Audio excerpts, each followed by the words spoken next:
Bring it on. Want some, get some. Can I get a hell yeah? Yes, I am a pirate. You have to go with the pirates because, of course, they have cannons and everything. It's a pirate's life for me. Be proud of who you are and what you are. You're pirates. It is a first down. Pirates. Because when you're at East Carolina, you go for it every time. Or you don't coach at East Carolina, you don't come to East Carolina, you don't play at East Carolina with a weak heart. Write it. I think I've ever been in a building as loud as that was. It was deafening in there. We will get them on. I can promise you that. Painted purple all night long in Eastern North Carolina. You're watching The Sports Objective, the podcast for Pirates.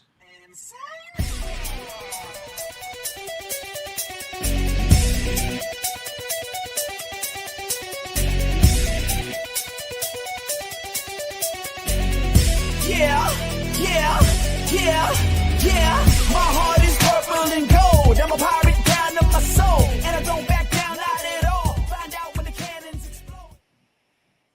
All right, welcome in to TSO Sunday night as we're 10 days, minus 10 days, less than 10 days away from the kickoff. ECU at NC State, Carter Finley Stadium. We're so excited about it. And let's bring in the man, the living legend. Enjoyed him yesterday.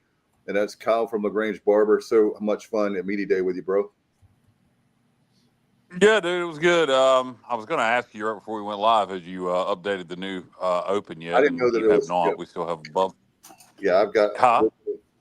I'll work on it after the show. Yeah, Bubba sent it to us. Yeah, we got to get that up there. But anyway, Media Day yesterday. A lot of fun. Good talking to all the coaches and players. Shout out to everybody running it yesterday. I thought it was well ran. I thought everybody had the opportunity to talk to all the coaches and players they wanted to. There was enough time. Unfortunately, I arrived about 10 minutes late because of a stupid-ass detour on Greenville Boulevard. So I missed the Blake Harrell press conference, but Dave and JR were able to take part. They're going to cross that line there. Malcolm kept looking over at me like, you better not walk any further and try to come in here now that the press conference has started. Meador texted me. I was like, come on in here and ask a question. I said, I can't. Malcolm said, I'm late. I can't come in. So, but that's okay. Everything.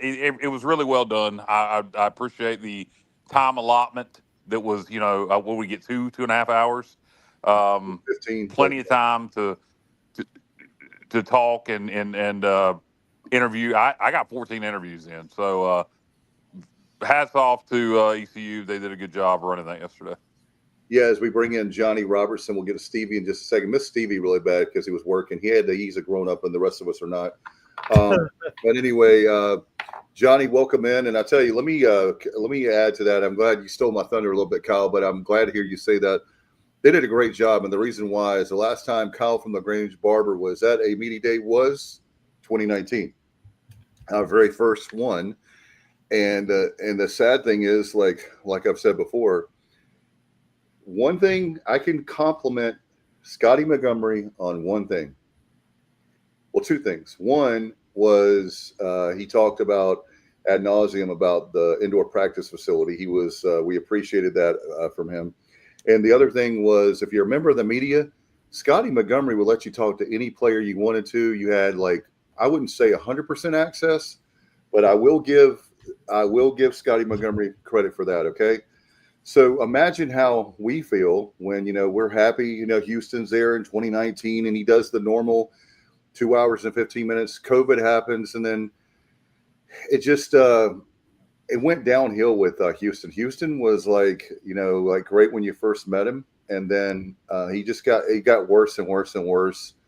So anyway, Johnny, I want to say thank you to Malcolm. Thank you to all the SID department. They did an outstanding job. That's the best media day since 2019. And let me be careful and clear. It had nothing to do with the guys, the men and women of that department. They do a wonderful job. They're very good to us. It had to do with the fact that it was Houston. So, Houston was a bit of a stick in the mud when it came to that kind of thing, it seemed. And I agree with you, Dave. But yesterday, Blake, allowed full access to the assistant coaches and the players. And good job by Malcolm and everybody else running things. And JR, that was your first experience of media day. Wow. Yeah, not what I expected at all. What did you expect? Let me ask you, what did you expect, by the way? Well, first of all,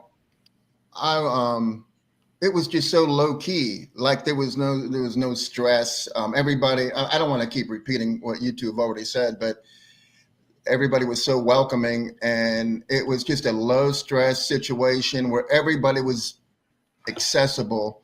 Like you could ask him and spend as much time with them. Even like I went and I spoke to Blake after he, finished with some interviews, and he was just standing there, he entertained some of my questions. Luke, the GM, came up and spoke to me, and I just felt like I don't know that this happens in other universities this size, where it's just such an all-inclusive, friendly, atmosphere. So, I mean, I loved it. Dave and I teamed up because it was my first time. So, we kind of did interviews together, and I think I slowed you up a little bit, Dave, but Kyle was a machine. And I mean, I was really amazed at how Kyle, you could talk to somebody that you knew nothing about. They could have invented a player and put him on the table, and you've had a great interview. Are you talking about JR, it's about starting the interview with open-ended generic questions and then playing off what they say. I learned that trick from you. Yeah, I definitely was taking notes. And, next time I will be better prepared. I didn't even realize that everybody could wear shorts. That was kind of, that was kind of cool and blended to the casual atmosphere. But, I wore jeans. I remember. I didn't have a polo on, Johnny. I mean, I wore long pants too because I didn't know what to expect. But it far surpassed. I knew it would be fun, but I mean, that could have been the event of the season for me. Like for the summer, that was nonstop entertainment, and I'm just impressed with every player I spoke to, every coach I spoke to. I'll tell you what. I'm sorry, John. I was just going to finish up, Dave, by saying, I'm sure some of these players got the same question over and over and over again. And there were probably some dumb questions asked as well. And they're so patient. They'll answer it anyhow with a smile on their face. Nobody's bored. It was just, I think it's just all goes back to Blake. It was just a great experience. And Dave, hold on 1 second before you hold your thought, if you don't mind, and then we'll bring in Stevie also. But speaking of media day, if you go to YouTube, go to the Sports Objective page, or just simply search 2025 East Carolina Media Day. The 14 interviews I did, me and Stevie produced them and got them out today. So they are on YouTube right now. Just go to our YouTube page or just search 2025 East Carolina Media Day, and it'll come up. So the 14 interviews I did, which included John David Baker, Josh Aldridge, Caden Hauser, on and on and on. There's 14 different players and coaches. They're out, and then the interviews that JR and Dave did, we will be getting out as soon as possible. Dave has been busy; he's got those files. But Media Day Part 1 is out. Again, me and Stevie produced it today. The 14 interviews I did. Just go to YouTube. Type in 2025 ECU or 2025 East Carolina Media Day, or just simply go to our page and you'll find them. Wow. Cindy I thought she was giving you a compliment at first, Kyle, but I don't know. Kyle asked the right questions for a change. My hubby even agreed. Now, Cindy normally is complimentary of me. I don't know what happened there. What was that? Because for a change. Her first one was talking about how good you did. I think maybe she was saying for a change, her husband agreed. Maybe Cindy's a fan of her husband. Maybe that's it. You need to put a comma in there. No, I think look at this. This is the first one. No, I think what she's saying is the way I took it was the fact that she always is complimentary of you, Kyle, she and her husband, because of the fact that you always ask the questions that people want to ask and everybody's afraid to ask. And I think the way I took it is. She said no. Kyle did an excellent job. Yeah. Okay. I think she's saying the right questions were asked for a change. I guess. Yeah. She's saying. Are you saying for a change your hubby even agreed because he usually doesn't agree. No, I think what she's saying is, Stevie, is the right questions were asked for a change. I think. Yes, Kyle asked the question. Trying to stir something up here, Kyle. Come on. People want. I appreciate that, Cindy, very much. Thank you. I hope everybody else agrees. No, the biggest thing is she said her husband said that you did a great job. Well, that's the thing is that this year was awesome. Thank you, Mr. Edwards. Yes, this year was awesome because I had Kyle. Let me give a shout out to your wife, Jessica, Johnny, the four of us. Man, I tell you what, I felt very good because the people in the past, Al Cannon and Alan Vick, they help us out. They do a great job. It wasn't them. It was a matter of fact. It was just the fact that it's like you couldn't even think because you're going, oh my God, I'm with him, but I need to get the other player. I need to get this coach. The coaches, like I was lucky to get 4 or 5 coaches, a handful of players, but anyway, Stevie, we missed you, man, and great job by ECU with the job yesterday. 2 hours and 15 minutes. I know you guys think about what's the difference between an hour and a half and 2 hours and 15 minutes. That extra 45 minutes gives us a lot of content.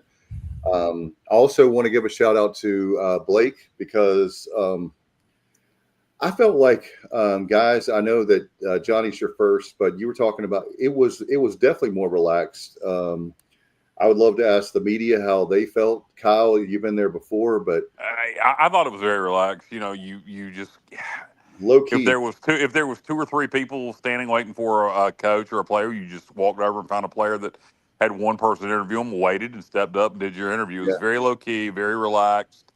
I think there was one time where me and JR, I don't even know who the people were doing the interview, but me and JR got too close to somebody else's interview and a young lady asked us to step back. But besides that, I thought everything else was very low key and,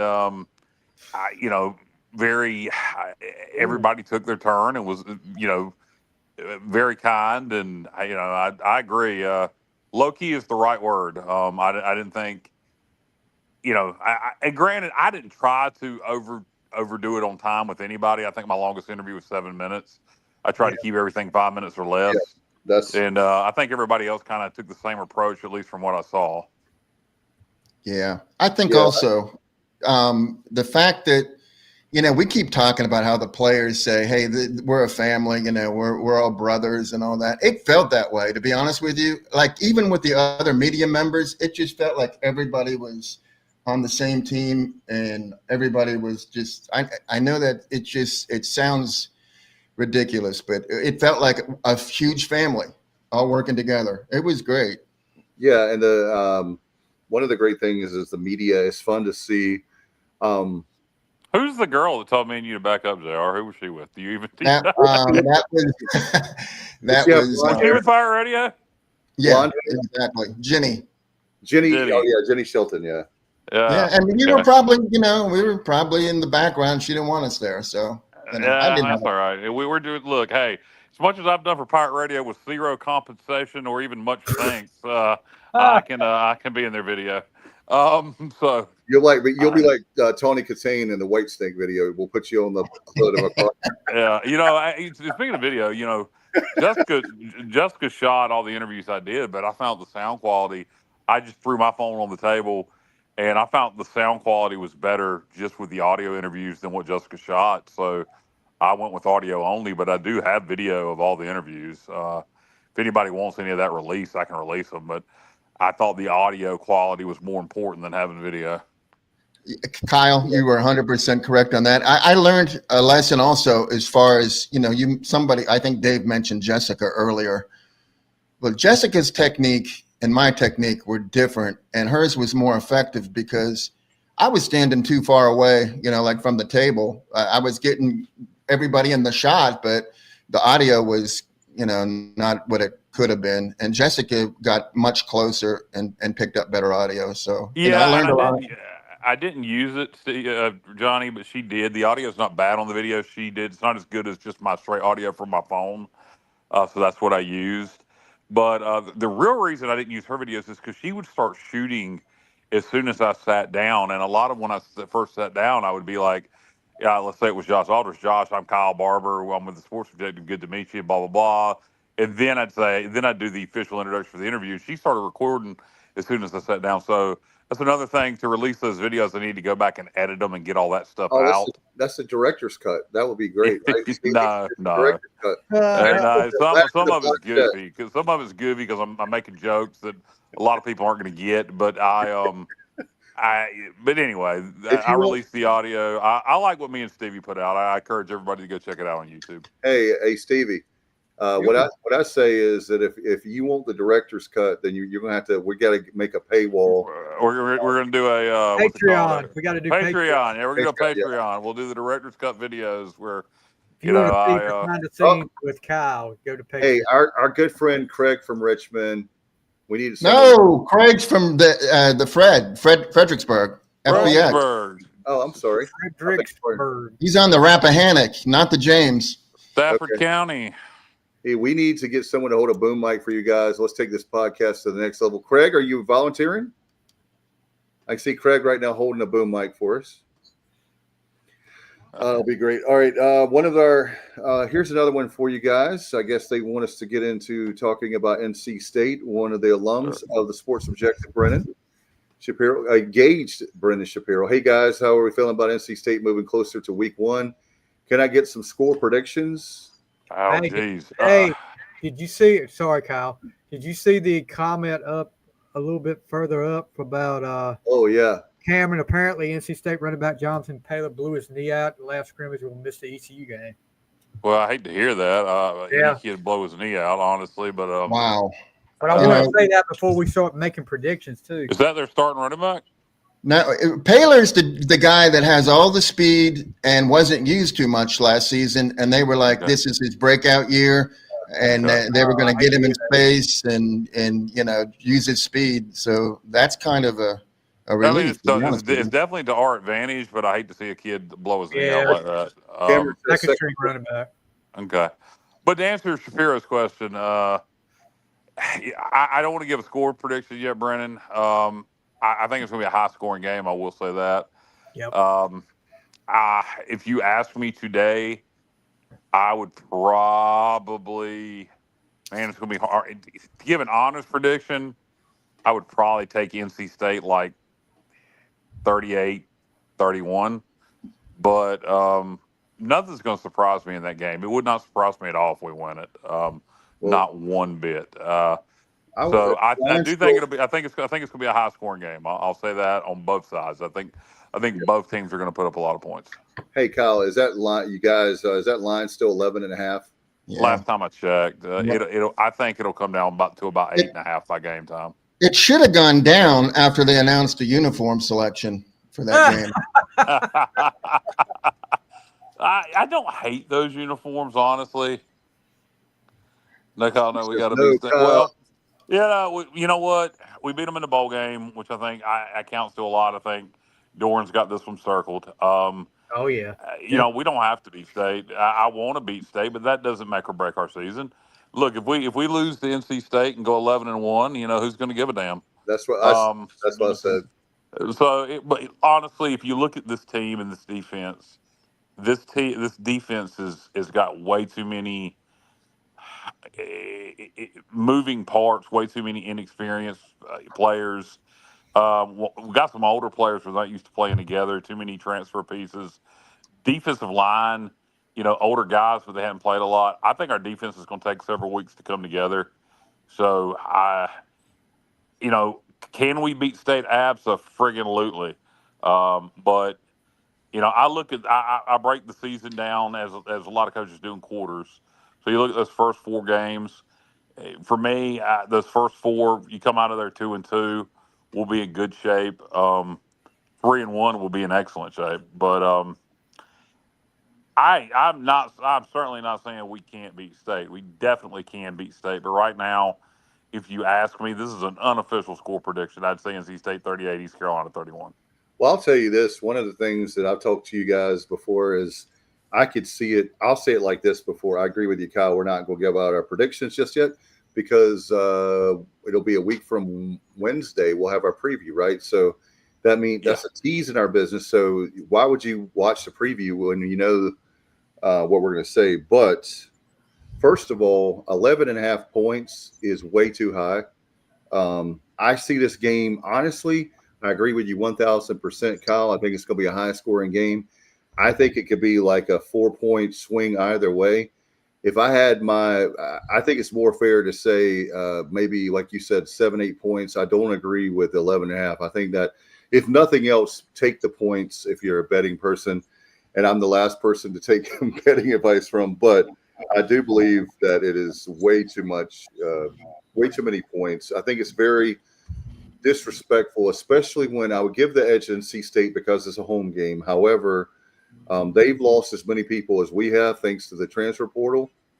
And you know what? I think that and you have John David Baker with a second-year QB and Caden Hauser. You got a man. We're going to talk about that, but guys, I am really stoked about the number of weapons we have on either side of the ball. I really am. I agree with Kyle on there's some issues that we could talk about defense, and I'm a lot harder on the defense than I am on the offense normally anyway. But as far as offensively, did you guys notice how big the offensive linemen that we had? Johnny, you and I were there. Yeah, I made a comment to McCrimmon that I said, dang, you gained 19 pounds last season before the season started. Now you gained 19 pounds again before this season, and you look trim. Like that all that weight went to the right place. He's like, yes, sir. He's ready to go, man. The strength and conditioning thing to me is a bit of it's interesting. They seem very happy with where they are conditioning wise. They seem to think everybody's in better shape. And that's crazy to me because, you know, you had, oh God, who was the guy here under Houston forever? I'm sorry. Big John. Yeah, John Williams. You know, he was out of here at the end of December. They fired him. Then they brought in the guy who was the assistant at Rutgers, who was the strength and conditioning coach at Louisville, who was at App at one point, who was a absolute psychopath. And you know, had a background in the history of being a psychopath. We knew some things about him we can't say publicly because it's not public information that was shared with us from some folks we know. And this was before whatever happened at ECU that got his ass fired. But so you bring in that psycho, who I think is a good strength coach. He's just a psycho, and he's gone. And now we, you know, then in March we brought in our current strength coach, whose name is escaping me. Guys' names is not my strong suit. Help me out. Baggett, right? Mason Baggett. Yes, yeah. Coach Baggett. Mason Baggett comes in, and I think he is the right fit. He'd been here before under Connors and under Jeff Golden. He knows the culture. You know, he had been a head strength and conditioning coach at multiple places. Was the head assistant strength and conditioning coach at Virginia Tech. Had just went back to his alma mater and had the opportunity to come be the head strength coach here.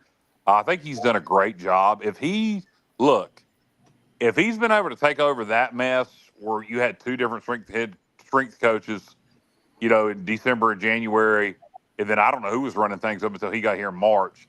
But if he's done that good of a job since March, then Mason Baggett is a hell of a strength coach. And I know I talked to some former players that were here when he was an assistant strength coach, and they all loved him. Brandon Simmons, who's a friend of the podcast, had nothing but positive things to say about Mason Baggett. So if he's got these guys in better shape than they've been over the last several years, and he had to take over that mess, you know, in March where he was his strength coach number 3 in a matter of 4 months, then Mason Baggett's got a bright future. And guys, by the way, right now I want to let you know that the Pirates just took the lead over NC State. We're hosting the Pirates hosting the Wolfpack in Greenville, 1-0 soccer. It's around the 59th minute. So, women's soccer, Pirates versus Wolfpack. Wow, that's a big that's deal. our ex-coach. Yep, Gary. Sorry, Gary, but you should have left us. 59-minute mark. How long do they? 90 minutes. 90. All right, so we're about a half hour away from upsetting the Wolfpack in soccer. Yeah, sorry, Gary, but you shouldn't have left. Or maybe he should have. Maybe he should have. Yeah, now here we go. So anyway, talking football, I'm really excited. What did you? Well, you guys, one of the things I know, Kyle, you had a chance. One of the players that really stood out to me, and we're missing our good friend Matt Semenza. he and Johnny are experts on the transfer portal.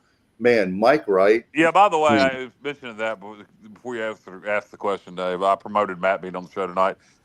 Matt was debating coming on tonight. He is vacationing at the beach in Rhode Island, at a venue at a vineyard somewhere.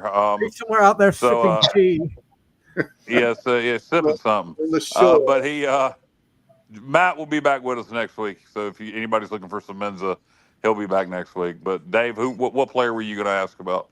Well, the player that you talked about, you interviewed, I agree. I shook his hand and talked to him and welcome to Greenville. I was really impressed with Mike Wright overall as a person, but hearing good things that we've heard about him, I wanted to get your take. But Mike, go check out that interview. Kyle, that was the best interview you had out of the 14. Yeah, and a lot of that was because of Mike Wright. But go check that out. It's on the YouTube video, or they're posted individually on SoundCloud links over on our Facebook page also, if you just want to listen to the Mike Wright interview. But Mike's a hell of a guy. He's well spoken. He's well educated. You know, he transferred here from Northwestern. He also played at Vanderbilt, so clearly a smart kid. Very well spoken. You know, he didn't show his hand at all. He playing the company line of JDB. You know, he has no idea how he's going to be used. He don't know if he's going to be used at quarterback or running back or special teams. Apparently at practice they just have him twiddling his thumbs because he doesn't know. He didn't have a clue how he's going to be used. But they're clearly keeping this Mike Wright thing under wraps. But a very intelligent guy, well-spoken guy. I wish I'd have kept recording. Him and my wife, Jessica, had a very nice conversation afterwards. She, asked him about his personal life, what his major was. He has already got a degree. He's working remotely, actually, for a company out of Atlanta. I don't know if he minds me telling that on the air. But he's a very intelligent guy with a very bright future, and really just, said he wanted to come somewhere. He had 1 year of eligibility left. He didn't think he was going to have 6 year of eligibility. He just wanted to come somewhere where he liked the culture and he could have fun. And he said he loves it here in Greenville, loves the culture. He said, every day at practice, he just smiles. He said he loves everybody here. He needed to break from the big city, being in Nashville and in Chicago at Northwestern. So he loves hearing birds chirp again. So Mike Wright is a very likable dude, and looking to see what he can add to this offense, because God knows he's fast, and a guy with starting experience in the SEC at quarterback. Make no mistake about it, Hauser is the man at quarterback, but I'll be shocked if we don't see Mike Wright taking some snaps under center early in the year. I agree, Kyle. Hey, I got to speak to him a little bit as well off the record, and everybody that I know, like Clip Brock said that was his favorite interview. And I didn't interview him, but I spoke to him, and man, when you say he loves Greenville, he was like over the top expressing his love for Greenville. And I asked him about what his role would be, and he kind of said, JDB, he's a genius, and he does things that nobody would expect him to do. So I have no idea how I'm going to be used. He said, but I know with JDB, it's going to be in the right way, and I'm looking forward to it, and I will perform when I get my chance. And I was like, wow, that's a great answer. That's basically what he told me. And he's definitely going to be on the field. There's no way you can have a kid that talented and that special and have him on the side. I'll tell you somebody else I really liked their interview. Not that they were overly, let me say this right. Not so much for they didn't have the presence Mike Wright had. They just came across as very genuine in terms of new players and like a very likable guy. Parker Jenkins, the running back from Houston, very likable, very look you in the eye when he's talking, kind of smiling when he talks to you, very genuine. And I really liked his answer. When I asked him, with the production he put up as a freshman at Houston, why he didn't see the field very much last year, I really liked his answer to that. So, again, I encourage everybody to go check that interview out with Parker Jenkins and Lyndon Montgomery. Listen to Parker's answer for that question. It's a very well thought out answer, and it's a very honest answer. And I really enjoy talking to him. Yeah. Hey, Kyle, that was my favorite interview that you did. the one with London, Montgomery, and Jenkins, because I got to be on there as well. So I appreciate you. I hate it. Like literally, he said, "What should I do?" I said, "Just whoa." Yeah, I didn't have enough for a full interview, but I did want to ask a few questions, and I appreciate you letting me do that. Oh, absolutely. You scared the shit out of me. You stepped over my shoulders like, I want to. Oh, Jesus. But, hey, Kyle, I do have a question for you about the interviews. I didn't get to ask you while we were talking today. Did any of these guys say anything about the reputation or ask you, are you Kyle from LaGrange from the fifth quarter? No. Nobody did. I introduced myself as Kyle with the sports objective. I think Caton knew who I was. I've talked to Caton a couple times in the past. I think he knew exactly who I was. But the raising hell Kyle from LaGrange, it was a little bit of that early last year, but right now I'm kind of I'm not an enemy of the state right now. I kind of promoted. I was all in on Blake, and whether it works out or not, he deserves the opportunity because he earned it. So right now, I think everybody's cool with me. So, but there has been players in the past. I God knows, and me and Rajay have patched things up, thankfully. But I upset Rajay not this past season, but the previous season, that horrible 2023 season, and didn't realize I'd upset Rajay until this past season. And thankfully, he and I have patched things up along with him and his dad. I also had a conversation with Rajay's dad. So there has been times where, I have upset players and I've upset coaches, and I'm sure it'll happen in the future. But no athletic directors or athletic directors I've upset many times. But to answer your question, Stevie, no, none of the players said anything. I did kind of, and maybe it was just me being paranoid. I did think early on Malcolm was watching me. Malcolm Gray. Maybe again I was just being paranoid. I gotta feel like somebody's. He was. He was. There you go. JR noticed it too. I definitely did. But hey, I think I made a good impression on Malcolm yesterday. So absolutely. Dave had to have a meeting about me with Malcolm a couple years ago. So wow. I've pissed people off over the years. Well, the issue was about how we have our own platform, right? Like we're doing the show tonight. And so the administration, apparently, I don't know if it was Houston who, but they're like confused because Kyle from LaGrange is on the sports objective, but yet he's calling in the fifth quarter a completely different media. That's his.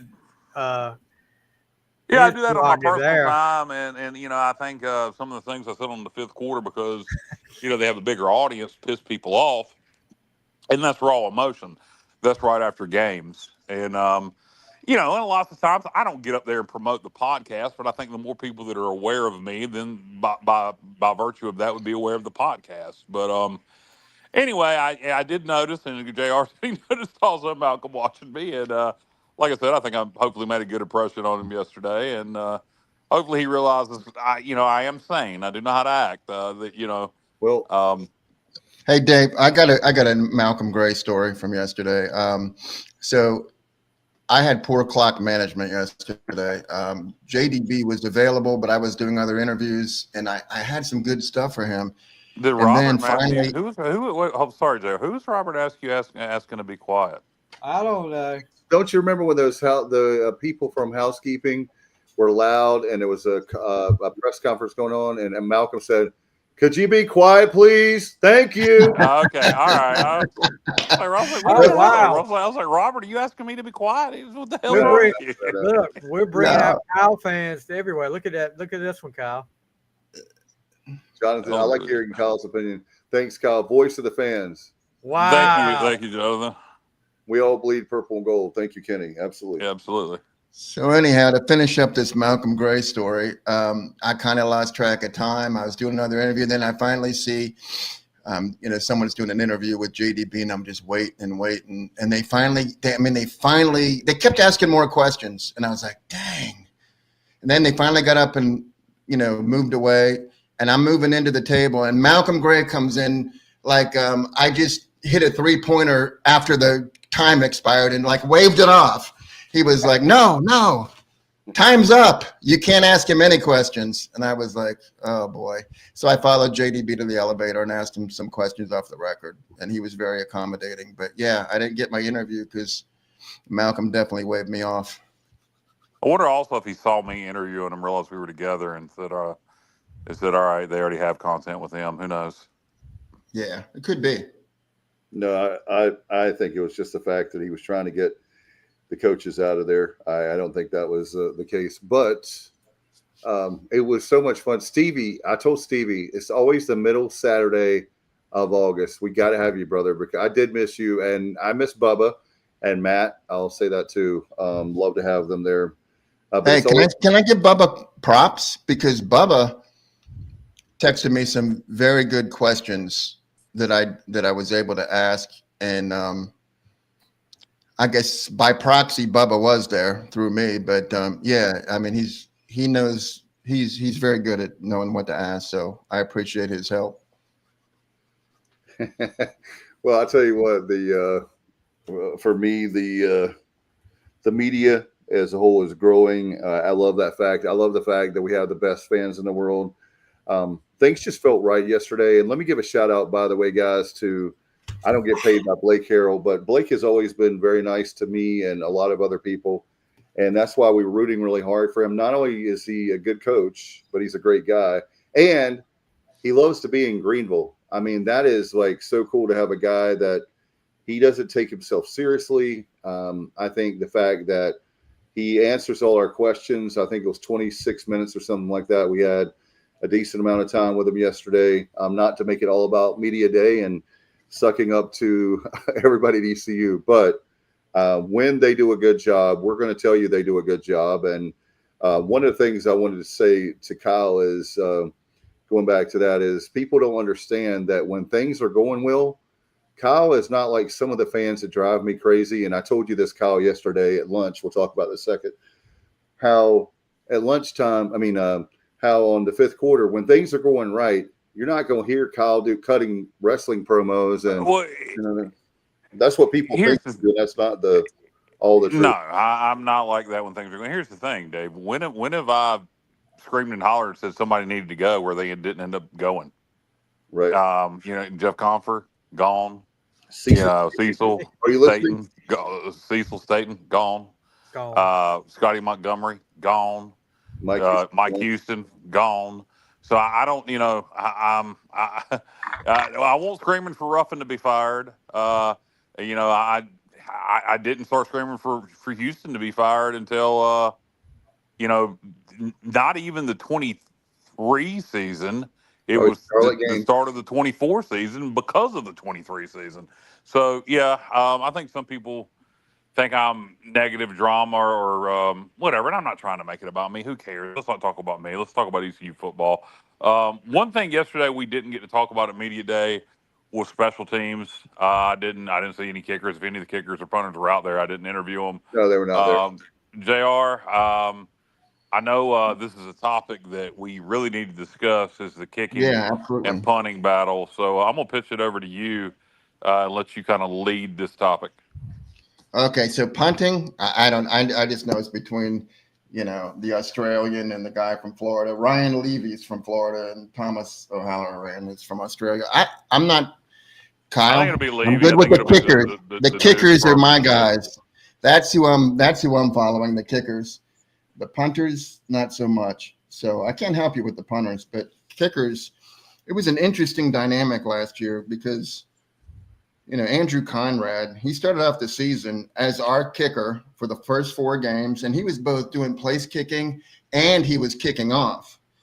And then, he had like a couple missed field goals, one against App State, and we only lost that game by 2 points. And he missed a 36-yarder, but they kept him as the kicker for Liberty, and then he missed a 25-yarder. I mean, when you get inside the 10-yard line and you don't score, that's not good. It would have made the score 20-0 if he would have made it, and we ended up losing that game as well. So at that point they went to Noah Perez, And then against UTSA, he was perfect, 3 for 3 in field goals and extra points. Charlotte, he was perfect. Army, he was perfect. And then Temple, he missed an extra point. And then they went back to Andrew Conrad. And so at Temple, he didn't have any field goal attempts, but he was 5 for 5 for extra points. And then FAU, he did miss a field goal. And then they kept him in there. And at Tulsa, he missed an extra point. And I was like, he's gone. Man, there's no way he's coming back for North Texas. But he did. You're about Conrad at this point or Noah? And no, he was perfect at North Texas. And then the Navy game, the last game of the regular season. Who is he? Are you talking about Conrad or Noah? I'm talking about Andrew Conrad right now. Conrad, okay. Yeah. So basically, Kyle, Conrad started the first 4 games. Noah came in for the next 4 games. And then they put Conrad back in there. And in Navy, he missed a very short field goal. And after that, for NC State, they put Noah back in. Yeah. And, he did make a 42-yarder, which, believe it or not, that's his career long, 42 yards. That's not, very good range. But he ended his season missing a field goal that would have made it 23-7. And he missed it. So, I don't really know where it stands as far as who's the favorite coming in. And obviously Nick Mazzy from New Hampshire. That's your favorite. Yeah, he was all CAA, and he's got a big leg.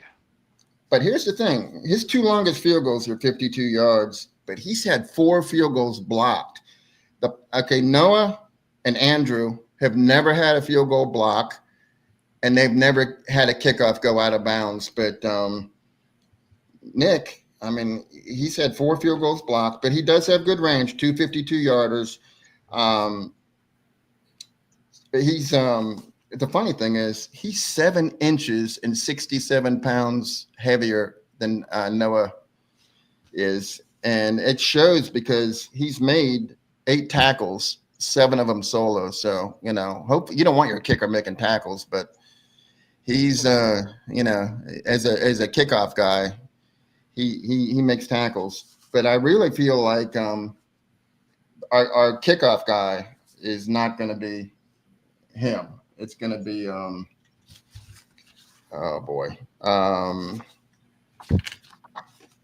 don't know, Kyle. Come back to me. How about that? Come back to me. Well, look at the name of the kickoff guy because he didn't have any stats. Kenny has a great one here. The kicking game has always been a pain in our at ECU. Yeah, the kid from New Hampshire. You just said his name a minute ago. Big kid. He had a great year last year. He was all CAA last year, perfect on extra points, and I think was like 8 of 11 for field goals, something like that. Last year, so he's coming off a great year in the CAA. I expect him to win the job over Noah and over Conrad. But it's competition. You got 3 kickers there, all 3 experienced. So and you can use multiple kickers. We've done it in the past. The kickoff guy, I can't think of his name either. I know who you're talking about, JR. I know. But here's the deal, Kyle. After week 4, week 5 was UTSA was week 5.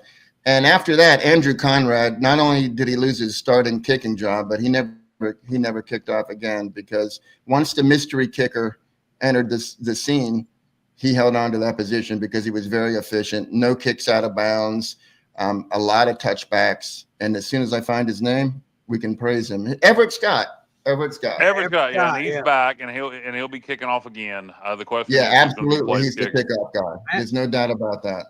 The question is, go ahead. Matthew was 18 for 23 in field goals last year. 18 for 23. There you go. So he kicked a lot of field goals too. Yeah, perfect for extra points. So he was asked to kick a lot last year. The 4 blocks is interesting. That could be a snapper issue. Up there at New Hampshire, but it could be an offensive. It could be a line issue too. Exactly. If you can't get off a field goal,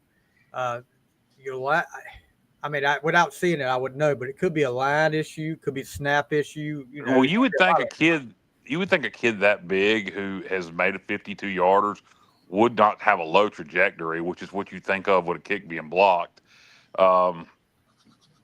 Stevie, as a high school coach, have you ever seen a kid with a big leg have a low trajectory? Kyle, we have never had a kid with a big leg at Northeast. But, well, you've played other teams. Yeah. Gosh, no, not really, because the best kickers we went up against was like St. David's. And this kid, this was like 2011, 2012. He would boom the kickoffs. I mean, no lie. You didn't see kickoffs coming to the 20 because our kids would come up to like the 30, 35. This guy was booming them to like the 15 to the 10 every time.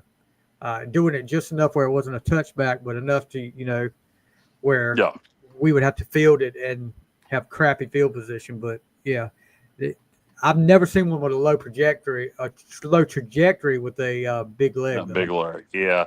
So that's my guess is what's his name, Stevie, the kid from JR, the kid from New Hampshire.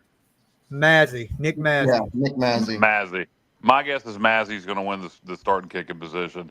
I agree. And then at punter, I think it'll be the transfer from Duke, who was their backup punter. He did a great job at Furman. Unless the Aussie just looks really good because he's going to be here for a while, whereas the kid that transferred from Duke's a senior, I believe. I would expect the punter will be the transfer from Duke, who was a former starting kicker at Furman. Yeah. Hey, punter, Kyle, I should say. I would like to give a disclaimer at this point. I'm down here in Greenville, and I left all of my notes in Virginia, so I'm going from memory. And you're doing damn good. Give me a break there with that. JR, you're fine, man. Look, and as far as anybody else, I'm horrible. Hey, if anybody's listened to me over the last 7 years, names are not my strength. I can tell you everything about the kid. I can tell you the kid transferred here from Duke. Before that, he was a starting punter at Furman. He's a senior. He put up great, numbers at Furman as a punter. Competed for the starting job at Duke last year. Barely got beat out for it, but I can't tell you his name. It's just how my brain works. I remember facts about people, players, but names just do not stick with me for whatever reason. So Cindy has a question, and I put her in the penalty box, by the way, because she said, "Hey guys, I had to leave you." And I asked her, "Why did she leave us?" She should have been with us. She said she had to make supper, but anyway, she said we may have talked about how do our safety and cornerbacks look. State loves to pass the ball. Thanks. Yeah, that's a fear for me. I think at safety we're good. Yeah. Segan Wilkes is back. Segan, did a great job here at safety before, and then the other kid that is having a monster spring, guys. What's his name? Again, Lowry. No, Jamarly. Yeah, Jamarly Riddle. Yeah, Jamarly Riddle is having a monster spring at safety. So I think our starting safeties with Riddle and Tegan Wilkes were going to be fantastic. The question's corner, and you got Jordy Lowerly, who was a hell of a corner at Western Carolina at the FCS level. He's competing for one of the starting jobs. The kid from ODU, guys, help me out with his name. Not Jonathan Jean. Rashid Reason. Yeah, Rashid Reason looks like he's got one of those corner positions locked down. He's going to be one of our starting corners. We got some other pieces out there. I think at safety we're going to be good. I think at corner, I think Jonathan Akins is probably the other corner. I'm thinking. Yeah, most likely. I think at corner, I think we'll be okay. But game one against NC State, I'm not sure. I think we're gonna blitz a lot. I think so. We're gonna have some corners kind of out on islands, so they're gonna have to make plays. But to answer your question, Cindy, I feel really good about safety. I'm nervous about corner. Yeah. Hey, Kyle, you said something yesterday that I think applies here. If there's not a lot of separation between your first and second teamers, that could be interpreted as a good thing, but it's probably really not. It's probably actually a bad thing. And I think at cornerback, I agree. There's 4 or 5 guys with not a lot of separation. Yeah, Cindy's asking. Yeah, and Jordy Lowerly, just listen to people talk. I'm a little surprised. I really thought Jordy Lowerly would stand out in spring or in fall camp rather. And he may be a gamer. He may get out there and play awesome. I saw him play against NC State last year in his first ever start at Western Carolina. And he played great. So hopefully he'll play like that again against the Wolfpack and kind of solidify himself. But I agree with you. Right now at corner, there doesn't seem to be a lot of clear-cut favorites. We have a lot, except for Rashid Reason from ODU. It looks like he's got a starting position locked down. Besides that, it seems to be a lot of competition at corner. So, yeah. But yeah. do feel good about safety. I do feel good about safety. I do too, Kyle. Who's going to the NC State game? Cindy wants to know. I'm going. A lot of people. I'm going, and you know what? I would not go if I didn't think we had a good chance to win. I wouldn't go. I don't want to be in that environment, but I feel like we do have a good shot, so I'm going. Like I said, I'll tell you what, right now. Yeah, I'm not going. You're not going, Kyle? You're not going? No, I don't go to a lot of road games, and that atmosphere. I was at the bowl game. It was a fantastic atmosphere. Being in Raleigh with all Wolfpack fans probably ain't the best place for me. I will be at the Coastal Carolina game. I will be at the Coastal Carolina game. I will be making that road trip, but I am skipping state. I will see y'all at Campbell. Hey, guys. I've got a stat for you, Johnny. All right, let's hear it. All right. Matt and Bubba, when they're at NC State on the sidelines, we're 1-0. That's true. We are also Kyle. Tell him about it. Tell him. I know you know, Kyle. We are undefeated against NC State. We're 4-0. 4-0 when Damon Magazoo is either playing or on the sidelines at those games. We have never lost to NC State, knock on wood. Yes, sir. And I brought it up to him, by the way. Again, that's in the interview. If you want to go check them out on YouTube, just type in 2025 East Carolina Media Day, and that interview is up there. It also can be found on our Facebook page through a SoundCloud link if you just want to listen to the interview with Coach Mags. But I brought that up to him that we are undefeated with him in the game or on the sideline against NC State. Kyle, did you ask him? Did you ask him? He does plan on going to that game, right? Mags? Yeah, he's going to the game in Raleigh, right? He's the friggin' safety coach. He's coach. I'm kidding. I'm saying. I feel good. What in the world is going on with JR? No, he's kidding. As long as he shows up, I like our chances. He's going to be safeties coach via Zoom. Dave, a few minutes ago, you put a stat up. Put the stat up. The punting numbers for the transfer from Duke/Furman that Bubba put up. Bubba had it up earlier. Yeah, I'm gonna have to. Let me go back up. Y'all keep talking. I've got to scroll back up. That kind of it gave his numbers from Furman. Yeah, and kind of what we can look forward to from him as a punter. But that NC State game is fast approaching, and people that really want us to dive into the NC State game, we'll start doing it more next Sunday night. But we'll have an official preview Wednesday before that NC State game on Thursday. We'll have a guest on, somebody from NC State, and we'll really take a deep dive into looking at them as an opponent versus just having a general conversation. I heard you were getting Dave Doran, so we can give him a hard time, right? Oh wow! All right, well, that'll be interesting. That would be nice. Dave, did you find? There we go. I'm trying. Hold on. I got it. Okay. Here it is. Ryan Levy, that's his name. 126 punts, averaged 40.4 yards per punt at Furman, so that's pretty solid. I would imagine he will be our starting punter. All right, so they ask about, to Aaron's point about the linebackers, he says, it seems like, let me go back. Seems like linebacker scares me the most on defense. Jonathan says, to Aaron's point, how are we feeling about the linebacker?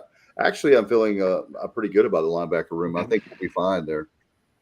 I've heard Blake talk about that he has been very critical of our linebackers. It's kind of his baby for years. I haven't heard a lot of talk from the linebackers, obviously, honestly. They seem pretty confident in our D-line, particularly the ends. They think we're going to be able to get pressure on the quarterback. They seem confident in our safeties. The corners and the linebackers are, to me, what I think the question marks are. JR, Stevie, how do you guys feel about the linebacker rooms? I mean, I look at it like this. If you're not hearing a whole lot about them, then it must be all right then.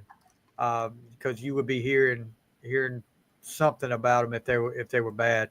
I don't hear a whole lot about linebacker. Like you said, mostly the secondary is what I'm hearing about is a concern. But Yeah.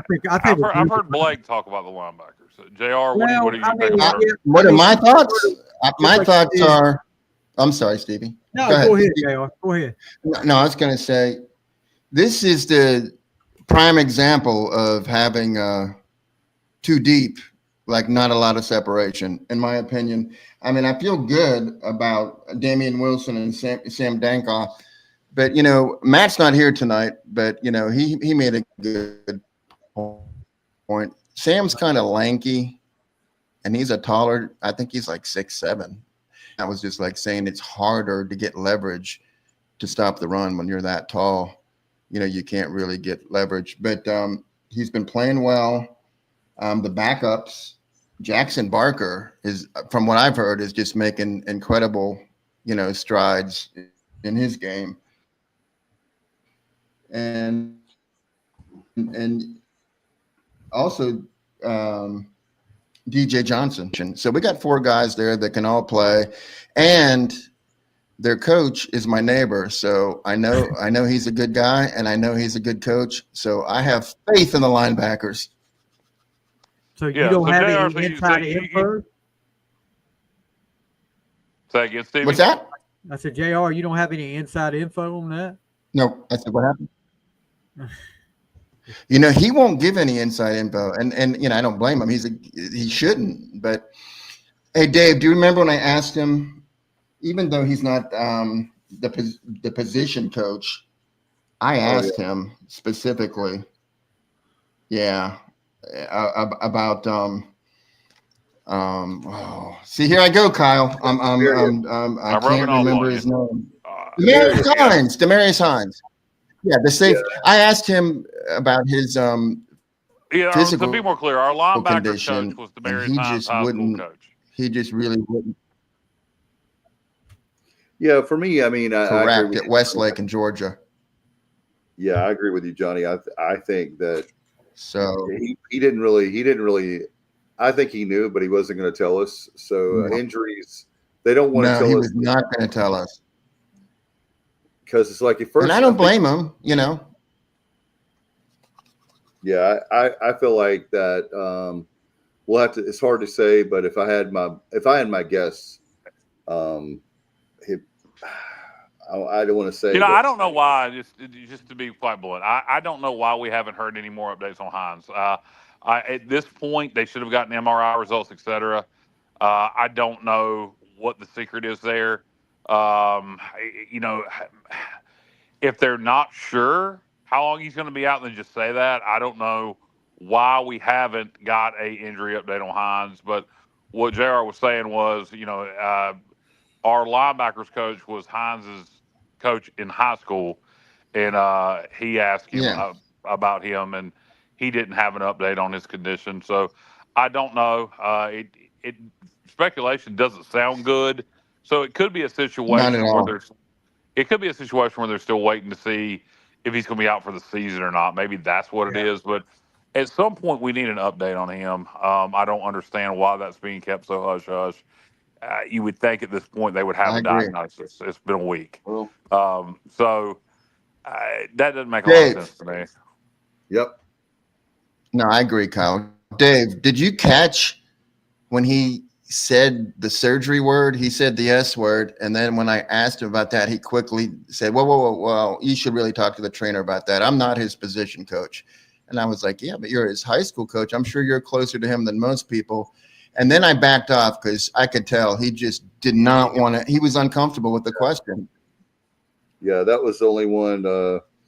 I think that's the only one that I saw where you got some insight that maybe he didn't expect you to ask that question. And he, most of us, that's the thing about Johnny. Johnny, you're really hard on yourself, and you don't need to be, because most of us would have never known that stat about the teams and where they played like that. Some of us do. Some do, some don't. But that particular stat, it caught him off guard. It caught him off guard that you knew that, I think, for starters. Like, you were his high school coach, right? And he's like, yeah. Like, he just looked like he was like caught off guard. I don't know. Maybe I'm making that up. But that's the way I felt. Like, he was not expecting you. Well, clearly it's being kept hush-hush. If it wasn't, Blake Harrell would have addressed it in press conference, the status of Hines. So we could be waiting on the results of a surgery, it sounds like, or if he's going to go ahead with surgery. Sometimes you have an injury and you can play through it, and you wait on that surgery till after the year. So it could be that kind of thing where they're trying to see if he can get to the point where he can play through it. I don't know what the injury is. If it's an MCL, ACL type thing, he's going to have surgery. So we'll wait and see what the status is of Hines. But, he's somebody that looked like he was going to contribute this year. And unfortunately, he got injured. I have not, whatever happened at the scrimmage Friday night has been kept extremely hush-hush. By the way, guys, Anthony Smith was there yesterday, right? I didn't get a chance to interview him. Did you you guys got Ant. Okay, good. I was a little concerned because somehow I missed Ant. And I was like, to be sure, he didn't get injured at the damn scrimmage. But then I thought I saw somebody else pop up with an interview with him. So that's a good thing. Yeah, he was talking smack about Kyle from LaGrange. How you put him in years, and yeah, he was. Well, I tell him to. No, he wasn't. Kenny says you'll get that. Didn't you think that he was? I'm sorry. I said Anthony Smith. I felt like he was much thinner than I thought he would be, and he's got some nice ink. Yeah, he's inked up pretty well. Yeah, he's got a lot of great tats for sure, and he was very personable. With Yannick Smith, Anthony. We have Mike. I mean, there's. Yeah, Yannick Smith. By the way, I asked him again. If you want to check out the interviews, I had him too. Well, here's what I asked him though. Go to YouTube and type in 2025 East Carolina Media Day, and you can find the interviews I did. It's on the Sports Objective channel. We'll go to our Facebook page. I asked Yannick Smith, how much truth there was to the rumors that UNC went after him hard, and you can go listen to that answer that he gave me. That they try to get him to transfer and join his brother. You can go listen to that question and answer over on YouTube or our Facebook channel. But before you brought up Yannick, I was going somewhere else. Guys, what were we discussing? Kyle, I've never called a man a tease before, but you're a tease. Hey, well, you know what? Hey, that's trying to get people to go click and listen. Yeah. If they want to hear Yannick's answer, go listen to the damn interview. I'm not telling you. But I was going somewhere before I got sidetracked with the Yannick Smith stuff. Help me out, guys. I got it. I know where I was going. I figured it out. Another guy I interviewed, JD Lampley. And I asked JD about his legal issues, and he answered them. We did not get a straight answer on if JD Lampley and Brock Spalding and Carr, who got into some legal trouble, were going to play against NC State.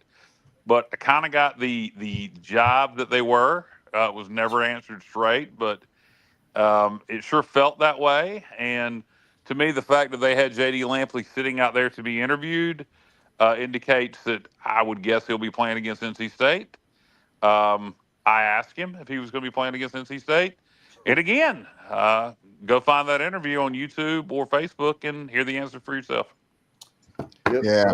Hey, Dave and I interviewed JD. Yeah, we sure did. And we were his first interview. It wasn't even time to interview yet. I said, "Hey, JD, are you up? You want to start early?" He's like, "Let's do it." And he was one of my favorites, by the way. I say that, but every one of them was my favorite. So, but JD was really cool. So I said, "Hey, I got one question to ask you that I'm dying to ask, and I got to start off with this." And his eyes got huge, like he knew what he thought was coming. But then I said, "So against Navy, you lined up at fullback and ran an out pattern, and you were wide open, and Garcia threw it over the head of Tyler Savage. I said, do you have any plans of doing any goal line packages this season? And he was like, I don't know. They haven't told me, but I really, really enjoyed that. And yeah, thank you for saying that, because I told him I was wide open. He said I wasn't, but he was a good dude. He was just a good dude. Guys, we got breaking news. The game is all tied up, 1 apiece. Going into the extra time. It's at 90, so extra time. I don't know how much that will be, but it's 1-1. They're in Greenville, so we'll keep our eyes on the soccer game as NC State is coming to us tonight to play women's soccer. We'll return the favor on the 28th, and like to have 2 wins. So come on, ladies, pull it out. Let's do it. Hey, wrapping up JD real quick, just wrapping up on him. Coach Tesh, he said, I asked him, and this was off the record.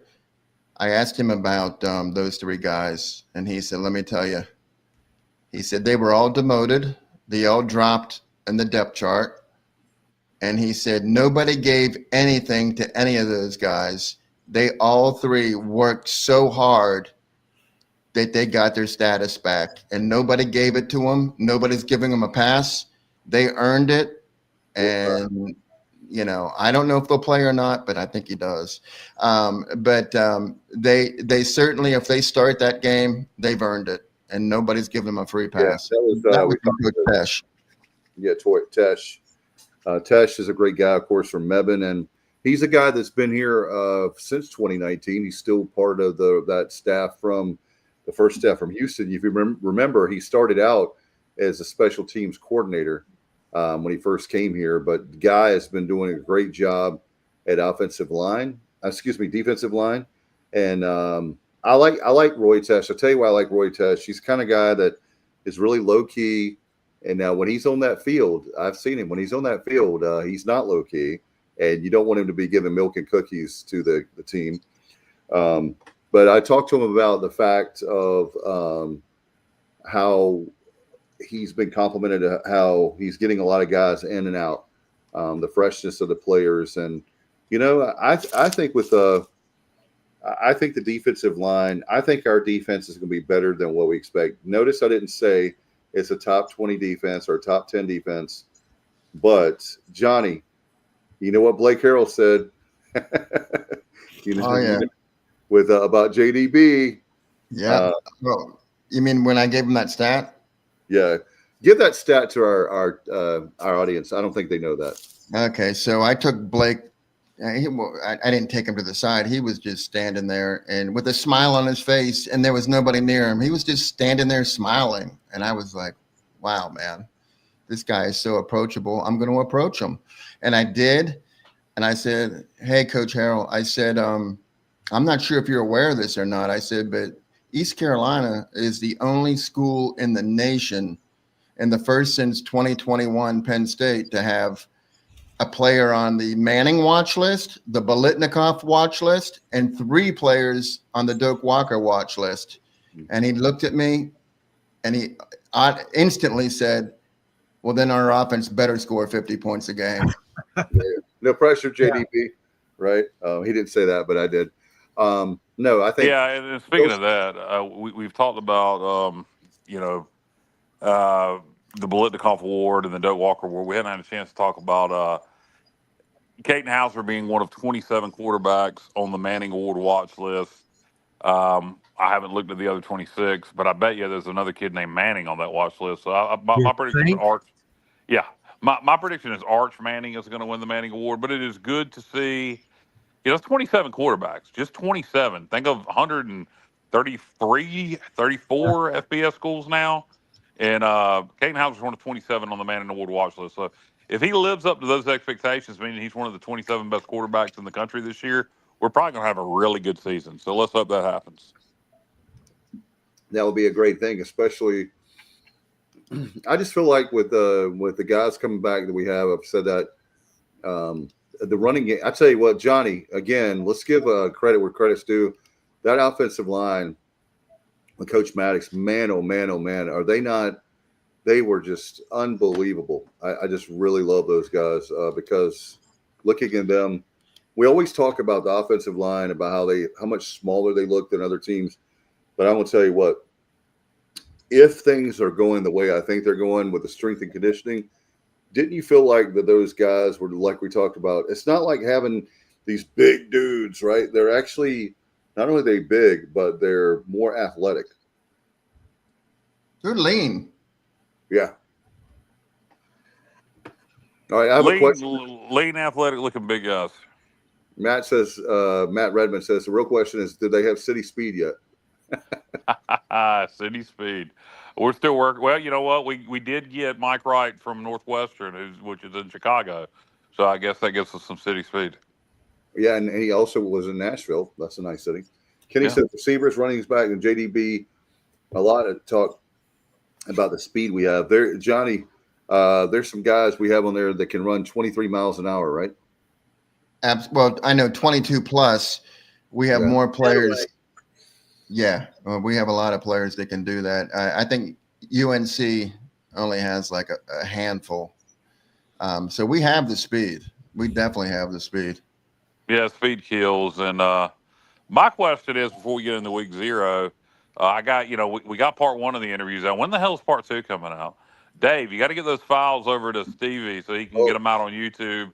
So people can hear these interviews with JR and Dave and all these different coaches and players. So we'll try to have that out. Try to do a show. I can't do a show, produce a show, and send those files at the same time. Well, we'll try to have those. Well, you could. I mean, you can multitask. But we'll hopefully have those out by tomorrow or Tuesday, part 2 of Media Day. But let's get into week 0, guys, if you don't mind. Do it. So week 0 coming up Saturday, August 23rd. We have the start of college football season. From Dublin, Ireland, Kansas State and Iowa State, a top 25 matchup in the Big 12. Looking forward to that one. Other games of note from week 0, Fresno State will take on Kansas. That'll be on Fox. You got a pretty good matchup in Conference USA. Sam Houston State at Western Kentucky on CBS Sports Network. Stanford at Hawaii. Look for an upset there on CBS. I like Hawaii to pull off the upset. I think Stanford is going to be god awful. And then there's some FCS games. But those are the games of note of week 0, with your headliner being Kansas State and Iowa State. But I really do like Hawaii to upset Stanford. Okay. I just want to say, go ahead, JL. Go ahead. No, I spoke way more than you. I yield to you. I just want, and I know me and Kyle have talked about this before. Week 0, why doesn't college football, the NCAA, make a bigger deal like this? I mean, I know there's some good matchups here, but why don't you have some better matchups than this, some high-profile games? I mean, you look at the NFL, they do the first week, the defending Super Bowl champions take on somebody. Usually it's a big rival, the first game. Why don't the NCAA take week 0 and turn it into a big deal? I mean, people have been waiting for college football for a while. Turn it into a bigger deal than what you got it now. If you're going to call it week 0, make it a bigger deal than what you got it now. Well, here's the thing with that. Okay, so you used to have your kickoff classics, which were the equivalent of week 0. Week 0, the reason week 0 became a thing is because teams playing at Hawaii started being allowed a 13th game. So that's how week 0 kind of became a thing. And then the NCAA does allow one, premier matchup in Dublin, Ireland each year. So this year's Iowa State, Kansas State. What I would like to see for week 0, I'd like to see Army and Navy become a conference game. Yeah, I agree. In the American. And I'd like to see that be moved to prime time week 0 to start the college football season. You got this year Navy. When you talk about the contenders for the group of 5 spot in the playoff, Boise is the top team, but a lot of the times you hear Navy brought up as the number 2 team. to be competing for that playoff spot. Well, you could have Navy win the American, get a playoff spot, and then go lose the freaking Army the following week. Yeah. So, last year, Army won our league, then lost to Navy the following week. I know tradition, Army, Navy last game of the year, but tradition is gone from college football. You want to make it special. To me, there's nothing more special. You make it the Daytona 500. JR, there's a racing reference for you. There you go. Of college football. Let's start the season with the biggest game. Let's start the season with Army, Navy, and then you also can make it a conference game. Just think. I love that. You're coming up on week 0, and the featured game for week 0 is Army, Navy. Every year you start the college football season with the premier game of the year, Army, Navy. I think it would be great. Johnny loves it. Okay, here's my take. I want to rant too, not on that, because I agree with you 100%. My rant is Farmageddon, Iowa State and Kansas State, that should not be played in Dublin, Ireland. I mean, come on. And by the way, that's the first matchup of 2 top 25 teams in week 0 since I think 2002. Yeah. So, I mean, it's a good game, but it's Farmageddon. Let's keep it in the Midwest, not put in Dublin, Ireland. There's a lot of farms in Ireland. They're trying to do like the NFL, JR. You know, the NFL wants to go global more than they have, and I think the NCAA is following suit with it too, because they're seeing, you know, it's a audience for it. I'm like you. I wish it should be here, but you know, and I'm sure I'll probably tick off some foreign people out there, all our foreign viewers out there. We have a huge viewership base. Ireland, I know Ireland is one of our biggest demographics. It's big in our demographics, but you know. Yeah, we've lost Ireland now. Potatoes and all. Appreciate it. I love Ireland. I love potatoes. Ireland would probably be, you know, my top country to visit. I love Irish people, love Irish culture. So I'd love to see it. You know, I'd love to see East Carolina invited to play in a game in Dublin one year to start the season. I doubt it's going to happen, but I think that'd be an NFL game going to Ireland this year too, because Pittsburgh's playing over there, I believe. I think it'd be a cool ass trip. I've known people that have gone to Ireland and absolutely loved it. So anyway, we have a little different opinion on that. Let me ask you a question. Okay, now that's good. That's good to have differing opinions. But I do have a comment on the Kansas-Fresno State game too. That is pretty interesting. Well, Kansas is supposed to be pretty good this season. They're low. You know, Fresno's known for pulling off those upsets. No, I get that, but this is the first home game for Kansas since November of 2023, because they refurbished their stadium, David Booth Memorial Stadium. Where'd they play at last year? Chiefs Stadium? Yeah, and now I'm not sure where they played last year, but now this stadium is supposed to be, and they've got some big donors all of a sudden, if you've noticed, for Kansas. They've got some big athletic donors. And so I'm looking forward to watching this game as well. I think Kansas will have their way with Fresno, but yeah, it's their first home game since 2023. Hawaii upset Stanford, guys. I wouldn't doubt that a bit, Kyle. 5-star locket. I don't even know what the line is in the game. Well, that's special. Well, I don't know what the line is in that game. If somebody could look it up real fast, but whatever that line is, you have it, Dave? No. I have a question for you guys. All right, go ahead. I'll look up that line while you ask the question. Look it up. My question is, would you go to see ECU in Ireland? If we played in Ireland, would you go? If I could afford it, if I had the money to go at the time, absolutely. Okay. Well, Stevie, get on the horn. Let's make that happen, man. Matt Redmond was asking about Kansas State, how much they're getting paid to play in Ireland. $2.2 million. Sign me up right now. I don't care if I can't go. No. Carolina. Let me go carry a clipboard, and I'll get a little bit of that $2.2 million. All right, so much for the upset, guys. Hawaii. The line is Hawaii is a 2.5-point favorite. Would you go to Pirates? So it ain't an upset. So it ain't upset. Vegas agrees. Stanford's going to suck donkey balls. So Hawaii is a 2.5-point favorite. Hey, Justice said Pirates in the Bahamas. Then I would definitely go to that one. Yeah, that could happen this year. The Bahamas Bowl is out there. Yeah. As far as week 0, we might be fighting off a hurricane in the Bahamas if we go to the Bahamas right now. How is the latest? All right, let's go to our staff meteorologist, Kyle Barber, when it comes to. All right. Well, Hurricane Aaron. Latest I hear is it's going to pass right off the North Carolina coast. They have evacuated. They have put a mandatory evacuations in to Hatteras Island effective tomorrow. They want everybody off Hatteras Island because the storm. It is a huge storm, and it's a powerful storm. And while it's going to stay off the coast, they think there's going to be massive storm surge on Hatteras Island. And so they are very worried about flooding. I haven't heard of Ocracoke Islands being evacuated also, but I do know Hatteras Island is being evacuated because they are very concerned about flooding from the storm storm surge.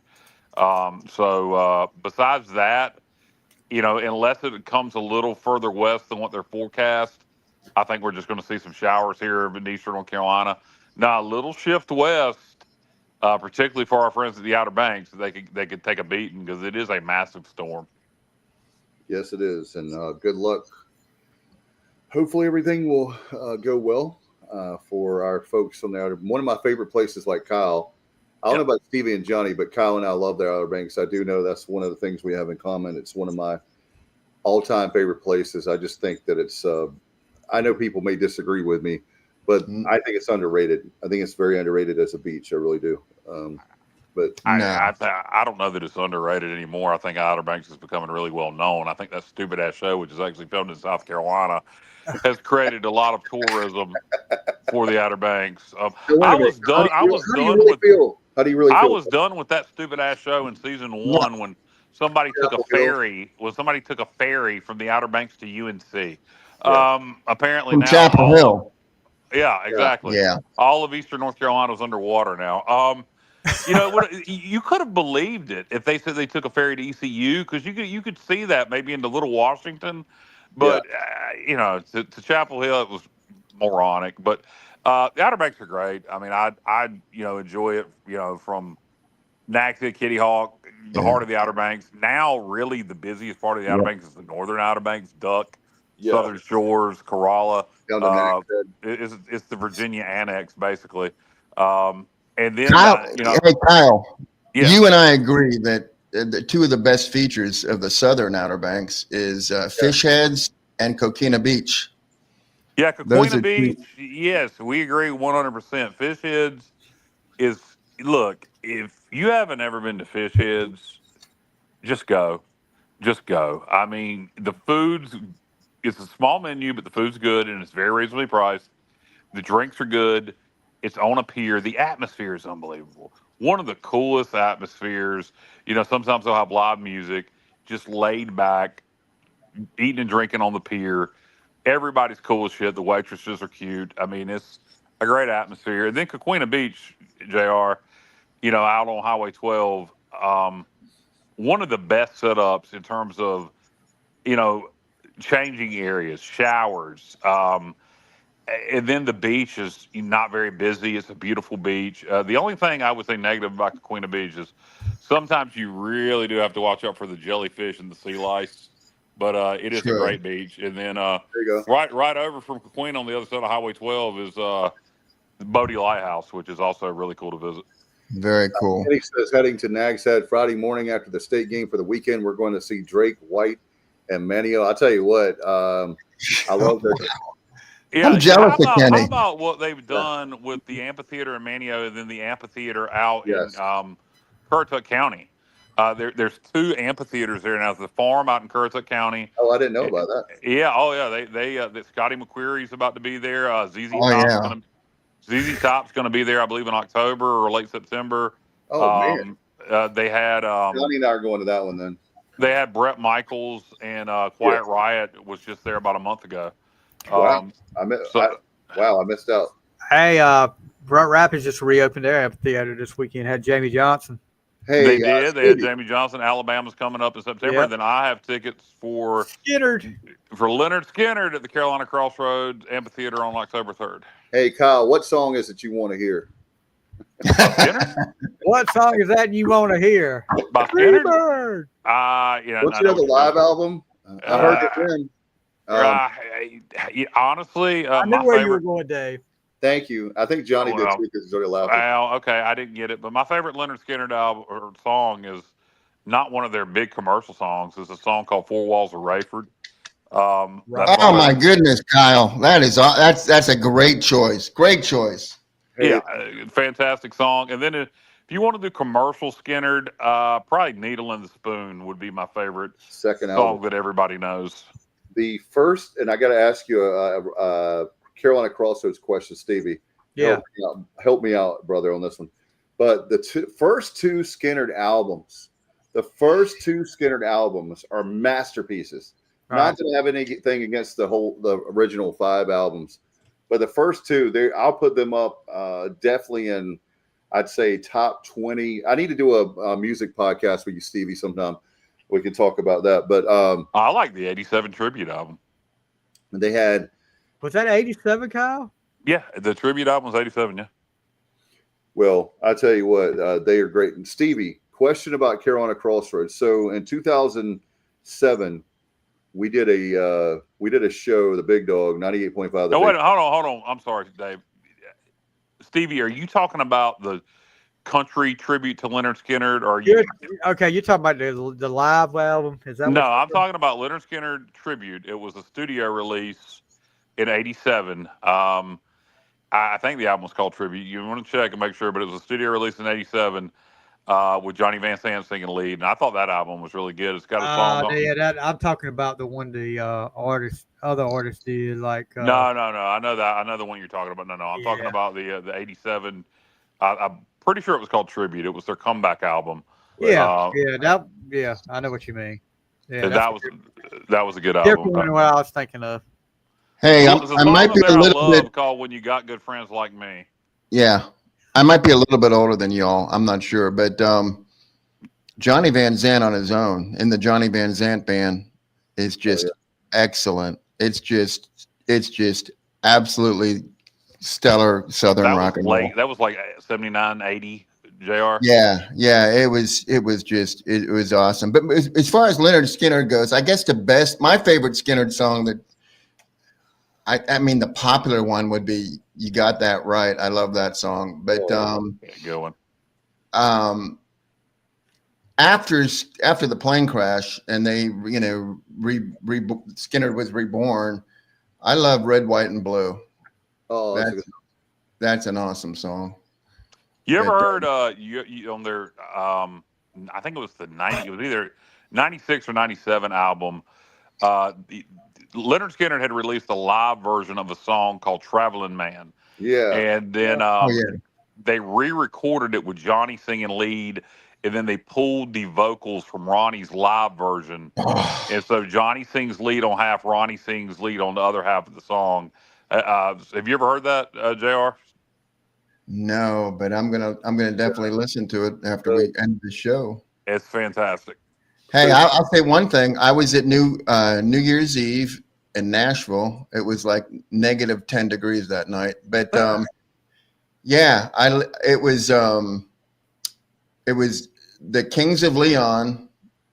Okay. Did Tuesday's Gone with but they were doing it with oh my God. See, here I go with my name problem again. The guy that does oh shoot, I can't think of his name. He's awesome. Anyhow, it was great. It was great. Spread to Johnny now. Yeah, exactly. My names are not my strength. What genre of music is it? Is it rock? Country. He does like the Tennessee Whiskey.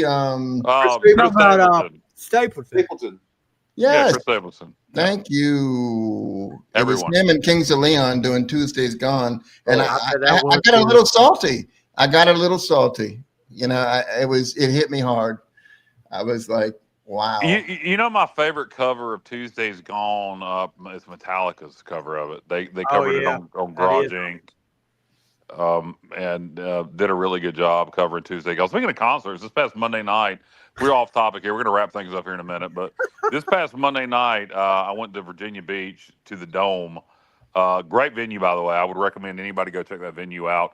Really well laid out, really well thought out, and there's a parking garage connected to it. Easy peasy lemon squeezy. No stress environment. But I really enjoyed seeing my boy Cody Jinks for the 8th time.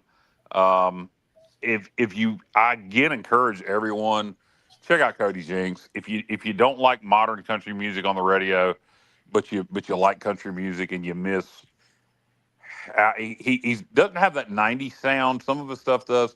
Cody, to me, the best way to describe Cody Jinks is traditional country music with heavy metal lyrics. Yeah. That's the best way I know to describe Cody Jinks. And seeing him for the 8th time in Virginia Beach was fantastic. Looking forward to seeing him for the 9th time. And I think he'd be somebody really good for Carolina Crossroads to have the amphitheater, because he's very much somebody that has a cult following. Yep. He is going to have his fans show up. If you're within 100 miles radius of Cody and he's going to be within 100 miles of your town and you're a Cody Jinks fan, you're going. That's just how we are. I'll run into a lot of the same fans over and over again at Jinks shows. So I had a great time seeing him at Virginia Beach, and would encourage anybody to go check out that venue. It's called The Dome, and it's one of the better new venues I've been to in a long time. So, Stevie, speaking of venues, you like that seg there? Stevie, so in 2007, I was literally, my boss got me to be the big dog, so I had to be the mascot for our station, and had good seats the whole 9 yards. I'm back. The Big Dog is a country station out of Rocky Mount, for those of you that don't know. Yeah. 98.5 WDWG FM. So he said he paid me really good money, gave me VIP seats. He did not want to be the big dog. It was August of 2007. It was 95 degrees, like even after the show. It was one of those ridiculous nights. And of course, I have the wonderful big dog outfit, the costume, whatever the hell you want to call it. And anyway, I was telling Kyle that that year when they had that show was called The Last of the Breed. You're talking about Willie Nelson, Merle Haggard, and Ray Price. Yeah, at Carolina Crossroads. And I went there, and I was told, and so I want you. You're up that way. I don't believe you at all. Let me rephrase that. I believe you, but I do not believe, not for a single effing second, that there was 40,000 people there. It was. That's what I was told, because bullshit. I find it hard to believe in Runt Rapid at that amphitheater. Hey, Walnut Creek holds 20,000. You're talking about twice the crowd. I'm sure it's a big crowd, but I don't know about 40,000. I mean, right now, I think the current setup, at least for reserved seats, is 5,000. I don't know how many the lawn holds. That's what they did before. But I mean, it was like nothing but people for a long. It was more than just like a small amphitheater setting. But anyway, that was one of the best shows. And to see those three gentlemen behind this, back behind the stage, and it was true about Willie's bus. Thank you, Kyle. And I didn't have to be close to Willie's bus to know. Actually, Willie's modern now. He's into gummies, so I understand. So I guess you won't have to worry about that smoke anymore. But anyway, let's see. Okay, John White's. Ocracoke is under mandatory evacuation. That's I figured Ocracoke would be for 1 hour ago. I know Hatteras was announced. I figured Ocracoke would also be, because if they're concerned about flooding from storm surge at Hatteras, they would be at Ocracoke also. All right. So do you guys have anything before we go? I know we're over time, but Johnny. I got something. All right. Should we see? I was going to say we should save this to the next show, but we really can't, because time is definitely a factor here. Yeah. Time is on your side. We want to start a fantasy football league with TSO followers, listeners, and I know Matt's in, his son Chase is in, and Stevie's in, and I'm in. And we would love to have, we have room for 8 more listeners. So if anybody's listening and they want to be in it, what's the best way? How could they contact us? I'm not sure. Oh, it's very easy. thesportsobj@gmail.com. Okay, there you go. Hey, Johnny, are you running this fantasy league? I thought I'm the damn commissioner. What are you talking about, Kyle? Let's get Johnny. Yeah, Johnny. All right, okay, Johnny. All right, so let's forget the sportsobj@gmail.com. Johnny, look, how do they contact you? You're running the league. Let's give your contact information, how you prefer to be contacted, giving it out publicly, whether it's Facebook Messenger or an email account. I don't care. Like I'm open to phone number, email. All right, well, give out how you want to be contacted. That's going to make give most out sense. Johnny's phone number. Come on now. He's like, I don't care. What's your email, JR, so people can contact you if they want to join the family? Okay, if you want in this league, and it's going to be good, man, I'm telling you. And every week we'll do a recap. JRR29 at gmx.com. JRR29 at gmx.com. Send me an email. We'll get you in the league, and we're going to have fun. That's JRR29 at gmx.com. You got it. There you go. Email Johnny Robinson if you want to participate in fantasy football. There you go. Sorry, email. Sorry, I said call. Yeah, call him. I thought he was going to give the email. I thought he was going to give phone number. Sorry. Email JR, but there you go. You got the email. He gives out his phone number. Good Lord, JR. Don't give out your phone number. There's no telling what kind of calls you're going to get. Hey, I don't mind that at all. He's a salesperson, and like he sells for a living, so you might get some salespeople to call or some sales out of it, Johnny. You never know. Let me just say this really fast. I knew about the fantasy part, but I thought it was going to be Team Johnny versus Team Matt. Like you have two teams, like a different. No. I read that wrong, or I read that wrong. We're not going that way. I thought it was going to be fantasy football involved in the lingerie football league, and a really different kind of fantasy. But since that's not the case, I'm not interested. I don't know how the points would go on that though. They sit up high and stick out. Kyle, you can be the commissioner of that league. So, all right, sounds good. So if you want to be a part of hey, Stevie, get in contact with you, Kyle. Yeah. Stevie, the points sit up high and they stick out. That's how the points go in that league. Oh my Lord! Wow. All right, it's been a lot of fun, and if you want to know our predictions for ECU NC State, that'll be a week from Wednesday. We have we'll dive into it next Sunday night some, but the official preview with someone from NC State will be Wednesday the 27th. But of course, next Sunday night, it's game week, so next Sunday night should be a lot of fun. Yeah, and not only that, we'll have some other shows we'll be adding. So in the midweek shows, we'll have that, the press conference, a lot of different things we'll have to keep you. Has Landis and Paul indicated if they're going to do a show or not? They are. We've got to get back up with them about that. We've got some other surprises that we haven't talked about yet. So, Kyle, I'm sure you're going to do your own show. Kyle and Lee. And you know what? I think Wednesday and Sunday is enough for me as of right now. If we decide to add anything else involving myself, we will let the public know. So Stevie and Kyle are not doing a show this year? Not as of right now. Not a week. Kyle boycotted me. Kyle boycotted me. You want me to do the show with you, Stevie? I'll do the show with you. We actually have a show coming out soon on the Final Score. It's me and Kyle and Matt. It's all about the career of Matt Semenza. So baby girl. Yeah, that's a one-off episode. To be clear, that's a one-off episode. See how he's distancing himself from me, Dave? Oh, no, I'm not distancing myself at all. Well, you said we have a show coming out, but we did. Final Score, though. Yeah, on the Final Score, we did record a show with Semenza talking about his career at East Carolina about a month ago. Stevie will get it out at some point. And when we were 50 Shades of Shade. When we release it, when Stevie releases it over on his channel, the Final Score, we will promote it on the Sports Objective to talk about Matt's career. But me and Stevie did a show together called Just Another Sports Podcast. I wouldn't mind doing that. Maybe do 2 episodes a month. Maybe doing it every other week. No promises just yet. But that might be something we bring back on a bi-weekly basis. Yeah. How about you fans out there that love that show? Then you need to write letters, emails, call Johnny. Johnny, I'm sure will take phone calls that you want the show back, right, Johnny? Absolutely. Get my number out. All right. 555-1212. 703 It's 703-555-1212.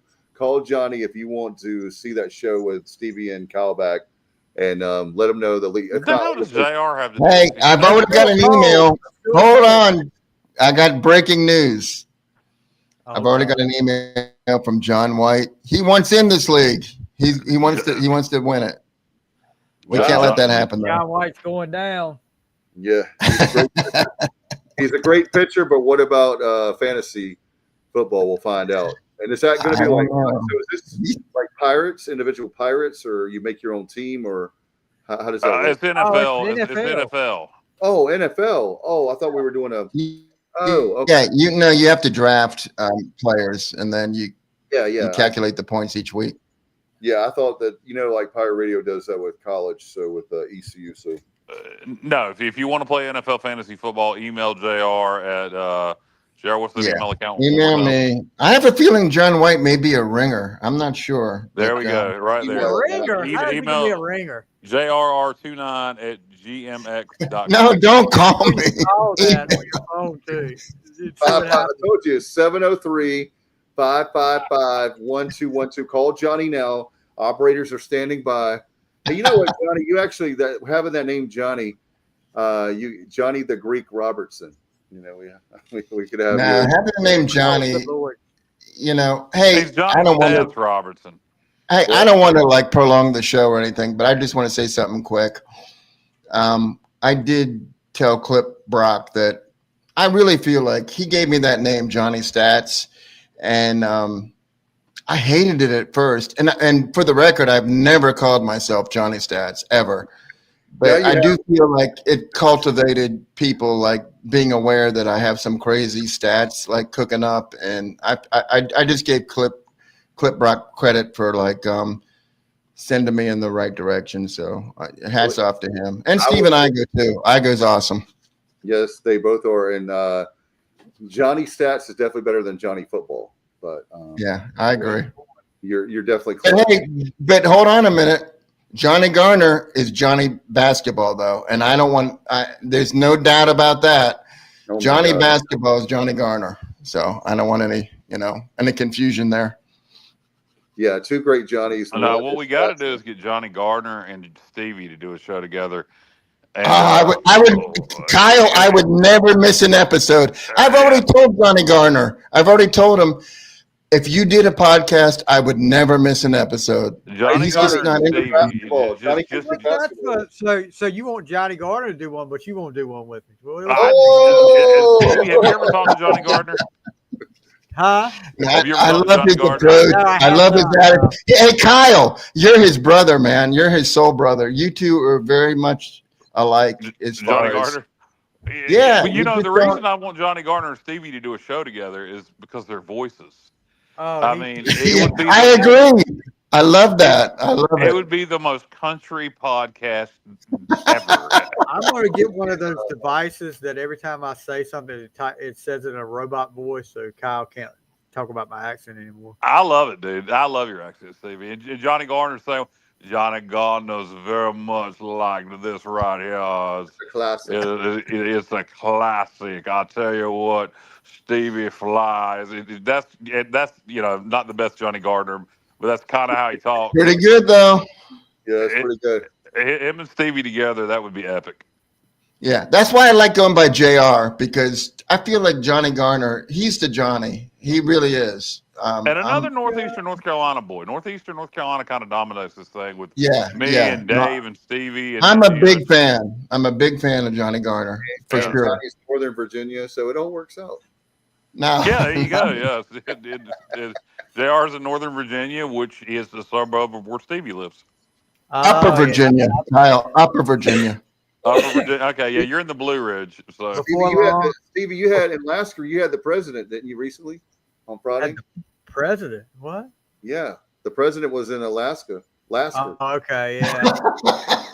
I got you, Dave. I got you. I thought about you when I was going to Busch Gardens. I was coming back there. I said, damn, even Kyle's got me thinking about, how you're in Lasker, and Lasker just keeps going up north and north. Well, we were driving back from Virginia Beach Monday night, And Jessica goes, "There's the exit for Rich Square." I said, "What the hell you wanted? Stevie's asleep. It's like 12:30 in the morning."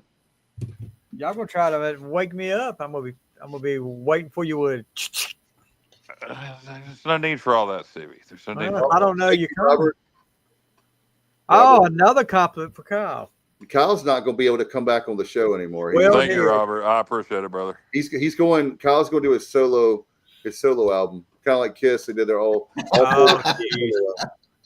You know, I like to. You know, I know solo. I just like to be the featured act. Oh no, yeah. Please put that up, Dave. What are you talking about, Justin? I hope you are not in Wilson Friday night. Oh, it's Justin officiated. If you're in Wilson Friday night, I would get zero. They horrible. They blew up. They blew up. It's got to be Justin then.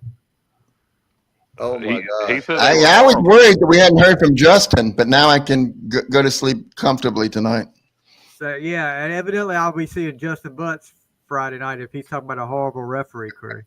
Have you been thrown out by Justin? Is that you got some bad blood? I think I've got a few. I think I've got a flag. One of my 2 flags. I think Justin threw them. Oh, so really? he's gone. He's not there. So it'll be all right if he's not there. He's at South Lenore. Is that South Lenore? I guess that's what he's either that or St. Louis. Justin, did you throw a flag on me? I mean, I'm curious to know. I can't remember. Another one.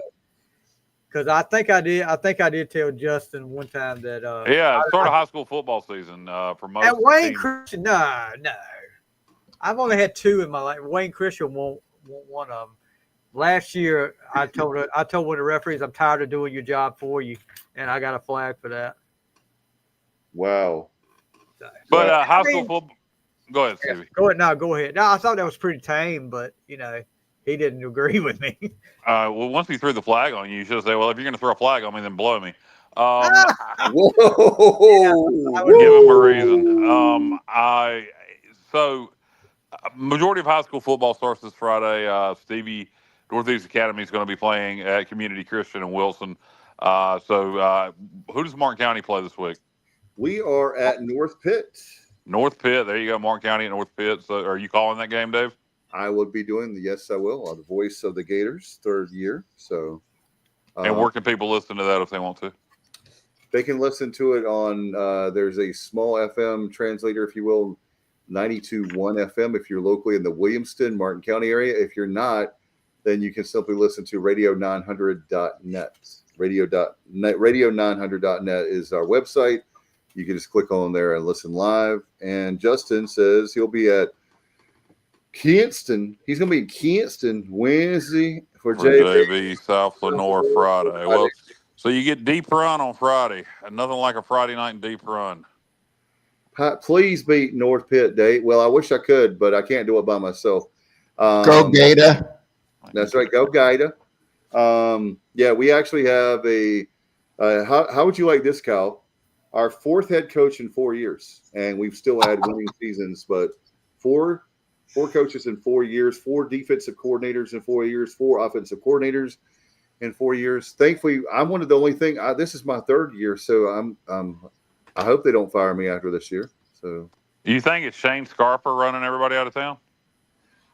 Is who? I don't know the douchebag's name. Scalpy. Yeah. Well. Yeah. Is he running everybody out of town?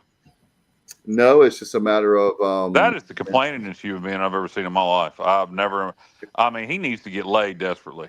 Oh my God. He has a wife. That doesn't mean he's getting laid. Well, the subject matter we talked about pregame. Maybe you can do that. So, anyway, Stevie said I got to pay. Oh, he's back. Oh, hey, Stevie, he's back. Hey, Forrest Gump. I love that. That's one of my favorite movies. You should have liked that shot at Shane, Dave, as much as he dislikes you. Well, it is what it is. Like I have, but I literally have better things to do, and it's only because I wouldn't be his puppet. So, well, no, that's true. It's a true story. I mean, look, I'll be honest, and I really need to get off his page because I don't live in Martin County. But he is the complainingest white boy I've ever seen in my life. I've never seen somebody move, mother trucker, move. Nobody's keeping your ass in Martin County. Move. That's all I'll say about that. Oh my God. Let's see. Justice says, Stevie, I saw where you got Wayne Prep on the schedule. I believe that's a win. Yeah, but Justin, for some reason, they're not on our school schedule anymore, so I don't know what's going on there. Yeah. So we had 8 games and now we got 7, and Wayne Prep's not up there anymore. So I don't know what happened there. So you're not playing them? I mean, according to the school schedule, no, we're not. But that could change. What is your closest game to me? Is it Wilson this Friday, or is there something closer? Probably Wilson, because Pungo is in Belhaven. There's a Lee Christian that's in Sanford. Yeah. Good Lord, you play in Sanford? Yeah, that's 3 hours. That's like a damn playoff. That's a playoff game. Yeah. Playoff. Well, Belhaven's not really that close either. Playoffs. Yeah, Belhaven is not close either. What else you got, Stevie? Let's see. I think that's Columbia. So y'all playing Columbia? Yeah, we're playing Columbia. Yeah, so Wilson's going to be the closest unless you do have Wayne Prep on your schedule. Justin knows the schedule better than I do. Well, when the hell are you going to find out for sure if you're playing Wayne Prep or not? Stevie, I don't think it's going to happen, Kyle. I mean, that sucks. I would have went to that. You know what Justice said? What? That he's doing your job. Yeah, about time a referee did his job. I mean, all these years I'm doing their job for him, and he's trying to do my job. Stevie. I'm just lessing Justin. You know I am. We're Stevie. Why don't you guys play? You got to put the T in Wilson. Yeah, Wilson. Wilson. Yeah, it's like flowers are wilting. Stevie, why don't you guys play Bethel Christian? Bethel, you talking about in Kinston? Yeah, we used to. And then their program was they were really good for about 2 or 3 years, and then it just went kaput, and they started canceling games. So I don't know if they've got a football team this year. Last year, I don't think they did. Yeah, Justin's confirming that for me too. Yeah, because we were competing with them. Okay, they dropped their team. Okay. Yeah, for a couple years. Well, that'd probably be a good win then if they don't have a team. Yeah. Wayne Christian would whip that butt. We all know what happened that night, 2020, Justin, at Northeast Academy when we scored with like a minute and 40 seconds left to win the championship. So, now I'm not rubbing it in or anything, but, Wayne Christian Wayne Christian has moved up to 11-man. So, well, I guess they would. Yeah. Yeah. So, we've got 13 guys. You got a basketball team, right? Well, that's what I used to say about when Eastern North Carolina School for the Deaf, and we had a football team. My job, we never got a flag for too many men on the field because all I had to do was count how many were behind me. on the sideline. 5 behind me. All right, we never, in 3 years of football, we never got a flag for too many men on the field.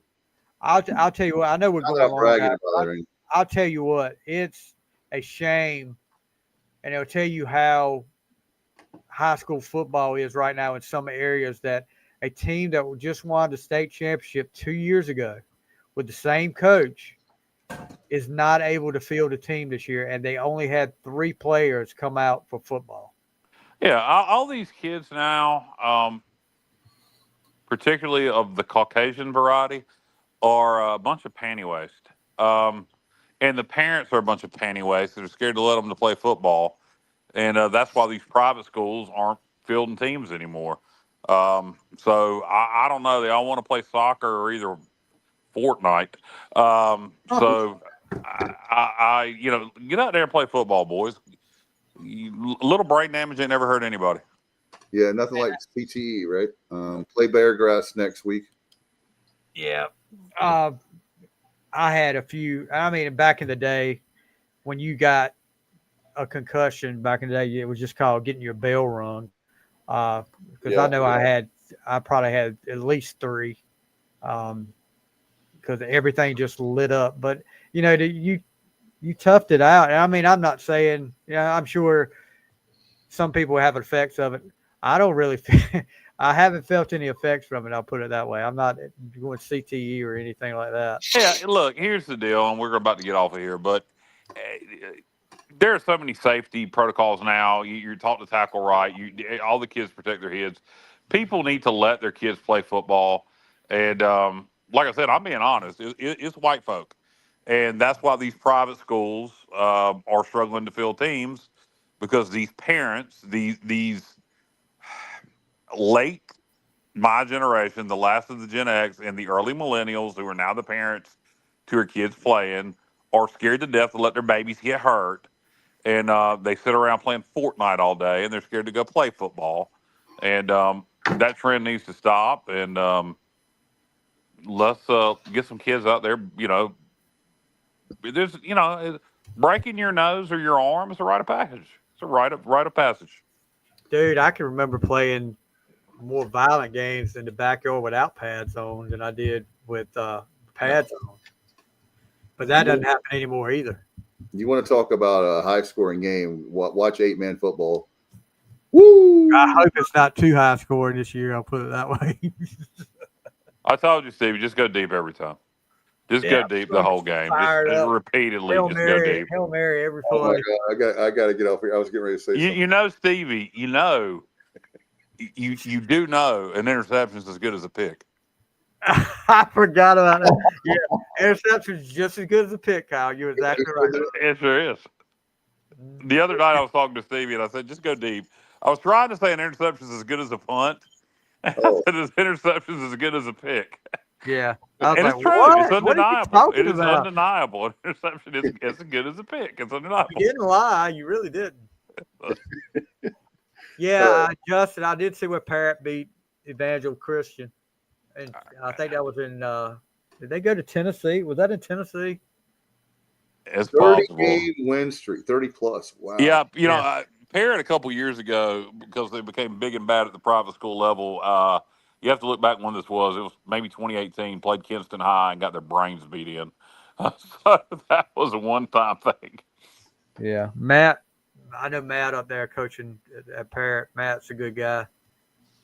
Yeah, they got a good program, but I mean, you talk about. I'm surprised that, anyway, we'll get off this topic. We need to wrap it up. Yeah, we need to wrap it up, Kyle. Hey, Johnny, are you still awake? Warm it up, Chris. Johnny, are you still with us? We've been going for 2 hours. Right. Of course I'm still with us. I'm just listening and enjoying the show. Okay. We were supposed to wrap I this don't up. always have an opinion. Sometimes I just like to listen. All right, so it's 10 o'clock, guys, 10:01. We're going to be back next week, next Sunday night. We're going to be breaking down NC State. We'll also have next Wednesday, we'll have our official preview of NC State. And Dave, you go ahead and do your official wrap-up. All right, gentlemen, thank you so much. We'll get out of here. Thank you for we had a ton of listeners and viewers tonight. Thank you so much. Ran them all off in the end. Yeah, we ran them all. But we'll get out of here. Have a great rest of what's left of your weekend. And if it's Sunday night, it's TSO. We'll see you next Sunday at 8 p.m. See you later. Go Pirates.